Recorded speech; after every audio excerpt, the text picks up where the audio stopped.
And so how do you transition patients from the meal replacements back to food without the weight regain? I said that, but how specifically do you do that? So transitioning patients is a really important thing because you're not going to have meal replacements forever.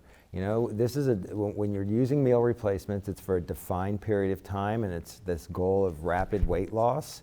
And then it's time to maybe have ongoing but slower weight loss and eventually weight maintenance. But we want you to maintain that weight loss because temporary weight loss is not really a success. So, you know, if patients have been on just meal replacements, we generally want to gradually add back in regular foods, adding in fruits, vegetables, lean proteins, and whole grains. And we usually do that over an 8-week period. The first 4 weeks are medically supervised, and the second 4 weeks are not necessarily medically supervised. You had mentioned earlier, though, the keeping off the weight, preventing weight regain. Meal replacements will still be used. Now, not as they were during the weight loss phase, but tell me how you use meal replacements. That's a great question as well, because meal replacements have been shown in many studies to be helpful for weight loss and weight maintenance. And so they're a tool. So what is a meal replacement? Well, it's simply a pre-packaged, pre-measured food item that is used for weight loss. So it could be a shake, it could be an entree, a soup, a bar, a cereal. And the idea is that you're replacing a higher calorie meal with a lower calorie meal replacement. And most of these they're designed to be filling, so you're going to fill up with less calories, and that's the idea. The other thing is that dieting can be very difficult, trying to shop, trying to make decisions about what you're doing, trying to cook and prepare. And so meal replacements take a lot of that out of it, take a lot of the guesswork out of it. You know exactly how many calories you're getting, and also a lot of the decision anxiety that can come up sometimes trying to think of what's the next healthy meal you should have.